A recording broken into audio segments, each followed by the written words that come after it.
안녕하세요. 신일교회 백병돈 목사입니다.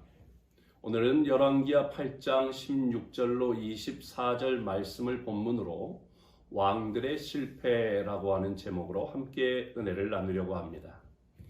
유다 왕국은 여호사밧 시대까지는 하나님을 경외하는 왕이 통치했기 때문에 이스라엘과 같은 바알 숭배의 영향을 받지 않았습니다. 하지만 이런 우상 숭배는 그의 아들인 여호람 때부터 생겨나기 시작했습니다. 여호람은 유다의 왕이었지만 이스라엘 왕들의 길로 행했는데 그 이유는 아합과 이세벨의 딸인 아달랴를 아내로 맞이했기 때문입니다. 아달랴는 어머니인 이세벨처럼 남편 여호람과 아들 아하시야에게 영향력을 행사해서 온 유다로 하여금 바알을 숭배하도록 한 것입니다. 역대상 3장 11절 12절 말씀을 보면 그 아들은 요람이요, 그 아들은 아하시야요, 그 아들은 요아스요, 그 아들은 아마사요, 그 아들은 아사랴요 라고 말씀합니다. 그런데 마태복음 1장 8절을 보면 요람은 우시야를 낳고라고 기록하고 있습니다. 결과적으로 3대가 생략되고 빠졌습니다.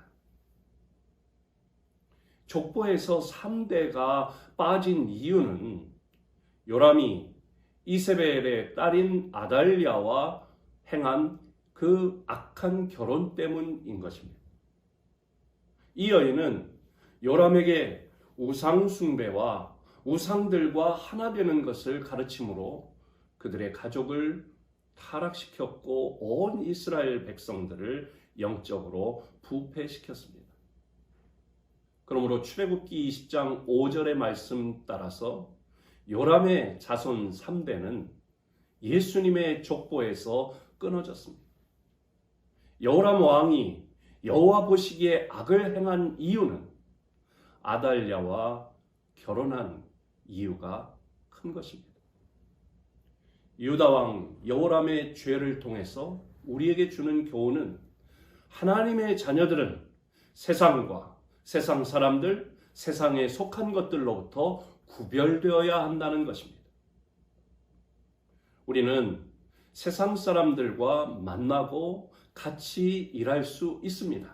하지만 하나님의 자녀로서 할 수 없는 말, 갈 수 없는 곳, 행할 수 없는 일들이 있다는 사실을 우리는 기억하고 살아야 합니다.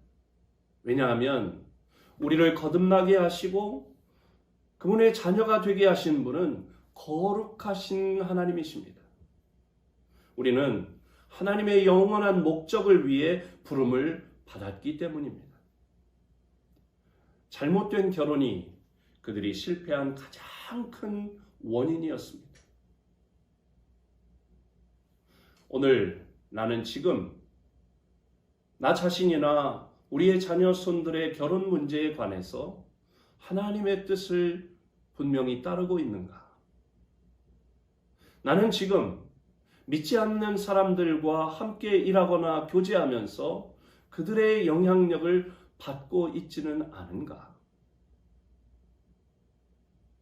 우리가 살아가면서 경험하는 결혼이나 또 인간관계, 가정이나 일터의 대소사를 하나님의 자녀된 우리들은 하나님께 맡기고 하나님의 뜻을 구하고 하나님의 뜻에 순종하며 살아야 할 줄로 믿습니다.